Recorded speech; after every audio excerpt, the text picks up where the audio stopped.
My name is Diana, and I grew up as the princess of a castle. My parents, bless their souls, had more wealth than some small countries, but they instilled in me the value of every penny. Money talks, but wisdom listens, my dad would say, while my mom insisted I learn to budget before I even knew how to spell. My luxurious life felt like a fairy tale, until it shattered. At 12, a private jet crash turned my story into a dark reality. Overnight, my grandmother took me in, and we moved to a modest home far removed from the opulence I once knew. This new life was different, where luxury lay in love and care, not material possessions. My inheritance was a distant promise, locked away until I turned 25. So I adapted, learned, and thrived under my grandmother's guidance. College became both my escape and my grounding.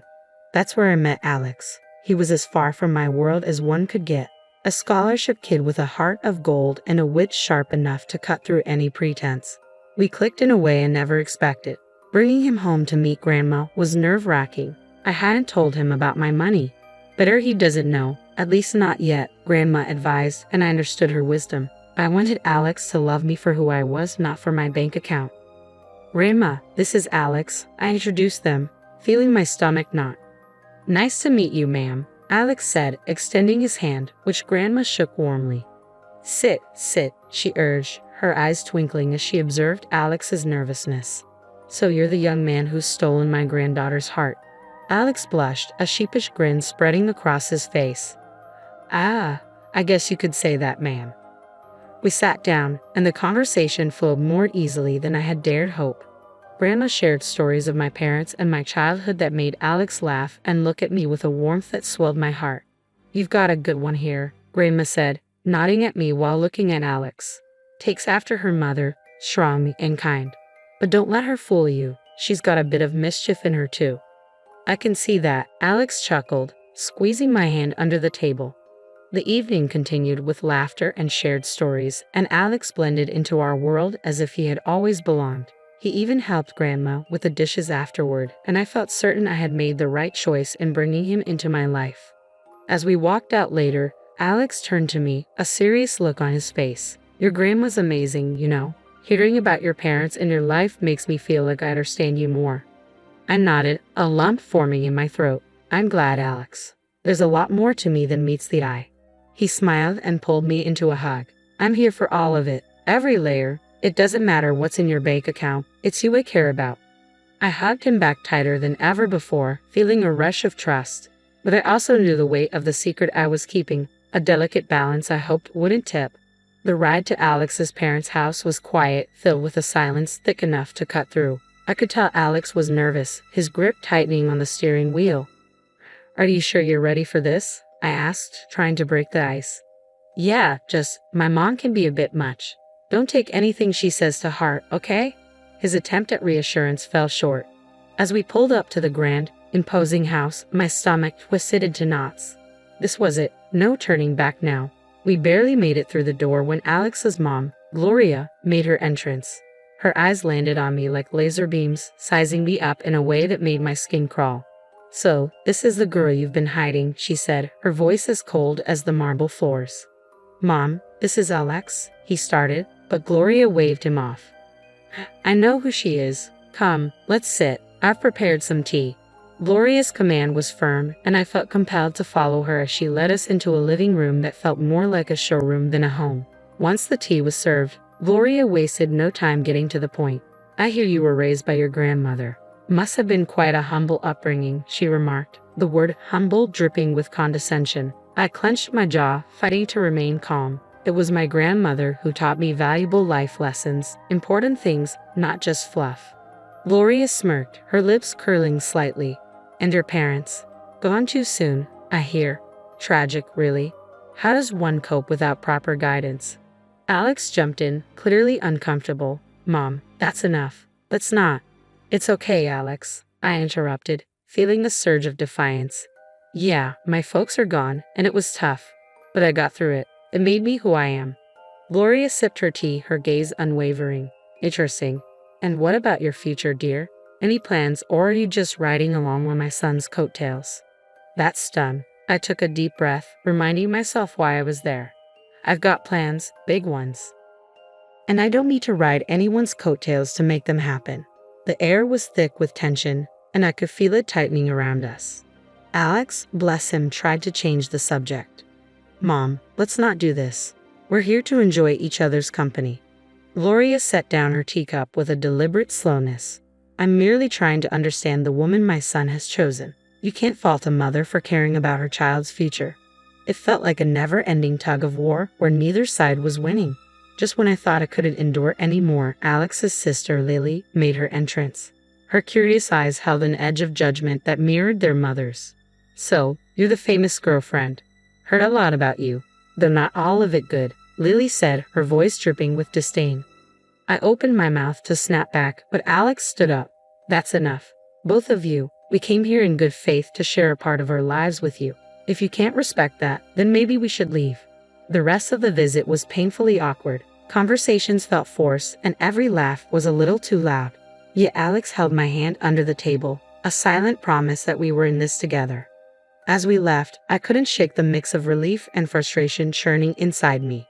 I'm sorry about that, Alex said once we were in the car. They can be a bit intense. I sighed as the lights of the house faded in the rearview mirror. It's not your fault, but man, your mom and sister. There's something else, I said, shaking my head. Alex let out a sad chuckle. Yeah, they are. But hey, we survived, right? Survived and stronger. I leaned my head against the window, looking up at the clear night sky filled with shining stars. Maybe it was a sign. No matter how tough things got, there would always be a way through. But the warning came swift and sharp like a slap to the face at our next awkward family gathering. Gloria, my future mother-in-law, wasted no time laying down the law. If you two are serious about getting married, we're getting a prenup signed, she declared, her eyes drilling into mine as if daring me to object. I kept my cool, shrugged, and replied, fine by me. I'm not after your son's money. I could see Alex shrink in his seat, looking as if he wanted to crawl into a hole and disappear. Once we were out of there, he was all apologies and promises. My mom will get in our way. I promise we'll be happy, he said, his eyes pleading for me to believe him. The wedding planning sailed along smoothly enough. But on the big day itself, that's when the storm hit. Lily, my soon-to-be sister-in-law, got more than a little tipsy and decided it was showtime right in the middle of our reception. She staggered to her feet, glass in hand, slurring accusations loud enough for everyone to hear. This one's a gold digger. Doesn't know the first thing about our kind of life. Illiterate, trying to snag my brother's cash. Her antics didn't stop there. She went on to harass guests with behavior that wasn't even fit for polite society. My face flushed with hot anger and humiliation. Without a second thought, I pulled out my phone and called the cops. This drama needed an audience, and I wasn't about to let Lily's performance go unchecked. The aftermath was a hurricane of accusations and threats. Gloria vowed revenge for the disgrace I had brought upon their family. You've made a mockery of us. The press will have a field day with my daughter's antics, thanks to you. Alex was caught in the middle, trying to play peacemaker in a war that had no room for neutrality. I saw the strain in his eyes and the way his shoulders sagged under the weight of his family's drama. He wanted to keep us afloat, but I stood my ground, my resolve hardening. This wasn't just about me anymore. It was about drawing a line and refusing to let wealth, or the lack thereof, dictate how I was treated. As the dust settled and the night grew quiet, Alex and I sat amidst the wreckage of what was supposed to be our happiest day. I'm sorry, he whispered, but I could only think of how far we had to go. He whispered, his voice thick with unshed tears. I never wanted any of this. I took his hand, feeling the rough edges of our new reality. We'll get through this, but things need to change, starting with setting boundaries with your family. The vow we made that night wasn't just about staying together. It was about fighting for the respect we deserved and refusing to let old money or grudges define our future. 2 years slipped by since we said, I do, and those vows felt heavier with each passing day. Gloria practically vanished from our lives, and honestly, I didn't miss her one bit. But it wasn't just her absence that marked those years. It was Alex's changing attitude that really drove a wedge between us. He came home late, if at all, muttering excuses about work that never quite added up. The warmth we once shared cooled into mere courtesy. And eventually, even that faded. The tipping point came one night when he threw his jacket on the chair as it had personally offended him.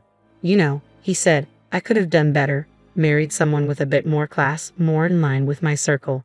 His words stung like a slap, leaving me gobsmacked. I wanted to scream, to remind him of the fortune I had inherited. But Grandma's voice echoed in my head, urging me to be patient and to see Alex for who he truly was. So, I swallowed my truth and my hurt, biting back tears. I thought maybe, just maybe, if we had a child, it might bridge the gap between us, remind him of the love that brought us together. Alex, don't you think it's time we considered having a baby? I ventured one evening, hoping to ignite something in the man I once loved. His reaction was like a cold shower. A baby? Now, don't be ridiculous. We're not ready for that, not by a long shot. That conversation crushed me. It wasn't just his refusal. It was the disdain in his voice, the way he made it clear that what I wanted, what I thought could save us, was nothing but a foolish fantasy. Days turned into weeks, and those weeks into months of silence, living side by side but feeling more like strangers. Each rude remark, every late night, added another brick to the wall between us. I confided in Grandma, pouring my heart out over cups of tea that went cold before I could finish them. He's not the man I married, Grandma. I don't even know if he ever was. She listened, her eyes reflecting sadness and understanding. You can't make someone be who you want them to be, darling. Sometimes we see what we want to see until we can no longer ignore the truth. Her words, though heavy, carried a sliver of relief. I wasn't crazy. I wasn't asking for too much. I just wanted a partner, someone who saw me as an equal and respected me. But as the days passed, it became clear that Alex wasn't that person anymore, if he ever had been. The thought of leaving crossed my mind more times than I cared to admit, but every time it did, I pushed it away, hoping against hope that something would change, that the man I loved would find his way back to me. I went all out for Alex's birthday bash, hoping to reignite the spark in what had turned into a pretty mundane marriage. No expense was spared, and the guest list was a who's who of our closest friends. Notably absent were Gloria and Lily, my mother-in-law and sister-in-law. Their drama was the last thing I needed to ruin the night. For a moment, Alex was in high spirits, soaking in the adoration and well wishes from everyone. It felt like we were back in our honeymoon phase, surrounded by laughter and inside jokes. But that bubble burst the second Gloria and Lily crashed the party uninvited, clearly expecting to be welcomed. It turned out Alex had gone behind my back and invited them, hoping to avoid any family fallout. Their presence shifted the atmosphere, turning it tense. Lily, in true form, made a beeline for the drinks, dressed in an outfit that practically screamed, "Look at me," and not in a good way. Gloria's snide remarks flew under the radar, each one a veiled jab at me or our marriage.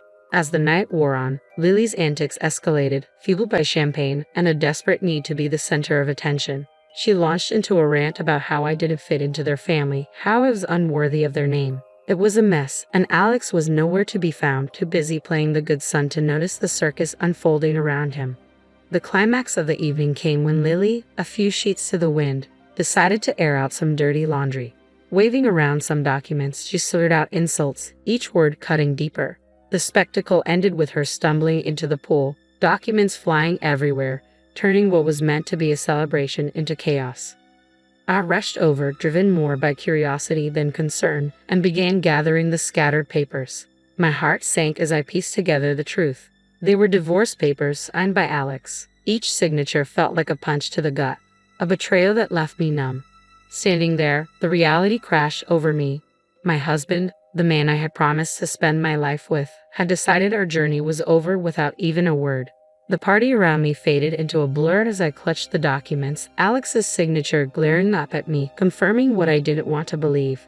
This wasn't just a party to remember. It was the end of everything I thought we had. In the aftermath of the pool incident, I sought clarity amidst the chaos. My heart raced as I approached Alex, holding the soaked documents that had unwittingly unveiled a truth I wasn't prepared for.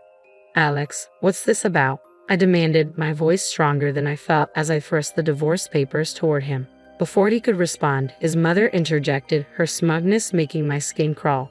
"Oh dear, looks like your little scheme didn't work out, did it? Alex is leaving you. You thought you could trap him with a baby for his money." I stared at Alex, searching his eyes for any trace of the man I married, but he couldn't meet my gaze. His silence spoke louder than words. With resignation, I signed the divorce papers. They were just a formality now, closing the chapter of a book I no longer wished to be part of. As the dust settled, Grandma approached, her presence a calming force. She didn't need to say anything. Her eyes conveyed volumes of empathy, understanding, and unspoken support that bolstered my resolve. Then she revealed the truth, not just to me but to everyone present. "She doesn't need any of your money," Grandma declared, her voice steady and strong. "In a month, she'll turn 25 and inherit a fortune far beyond what you could imagine. She's been raised to value people over wealth, to seek genuine connections rather than financial gain."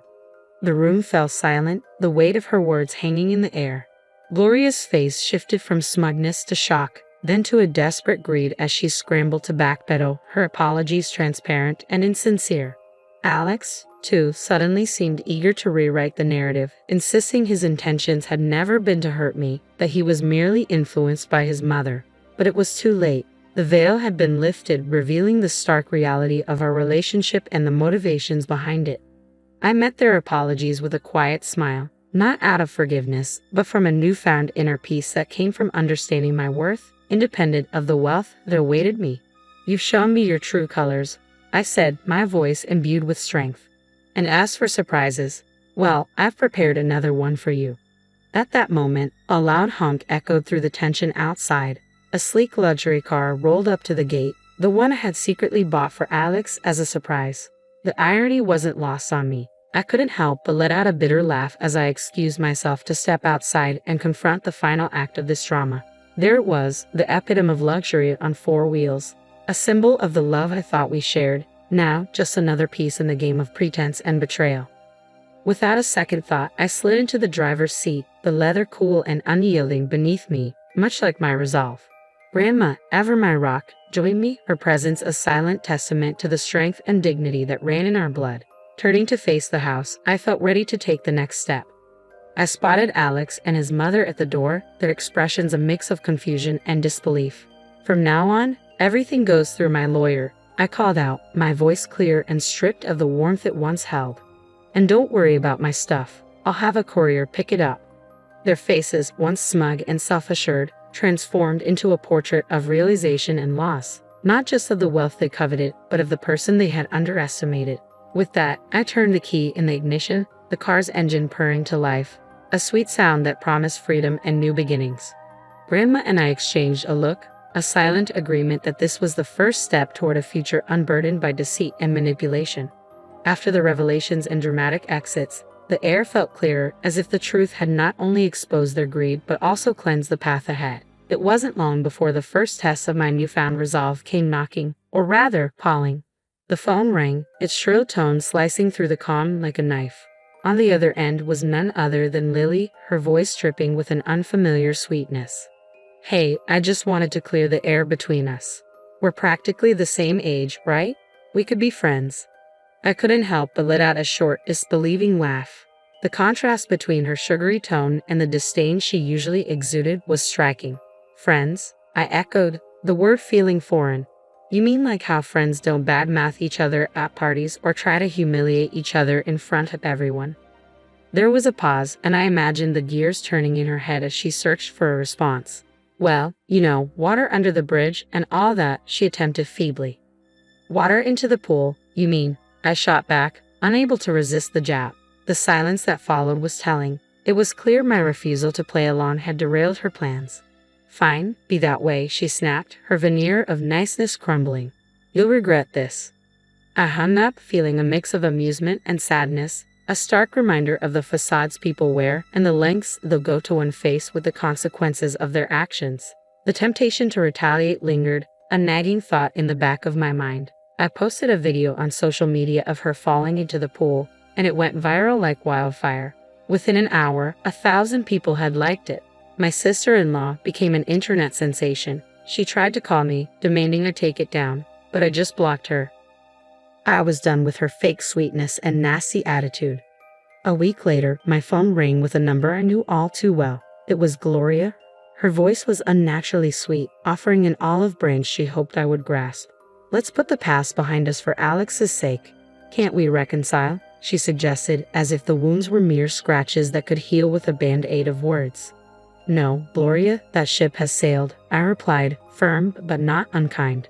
There was no anchor in my voice, only a resolute peace. "I wish Alex well, but our paths are diverging. I'm looking forward, not back."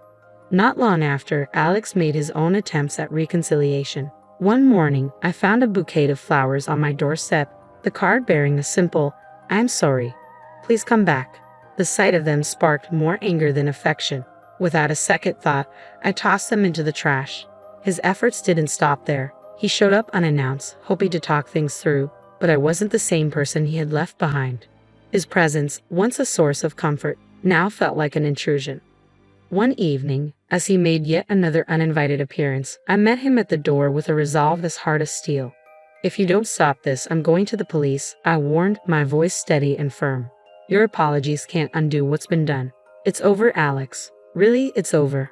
The gravity of my words finally seemed to reach him. His shoulders slumped, and with one last lingering look, he turned and walked away. That was the last I saw of him. In the time that followed, I immersed myself in charity work. It became my passion and my purpose. Helping those truly in need and connecting with people who valued kindness over wealth brought me a joy I hadn't known I was missing. Living with Grandma, I found peace in our quiet routine. We'd sit together, planning our next project, our next way to make a difference. During these moments, I realized this was where I was meant to be.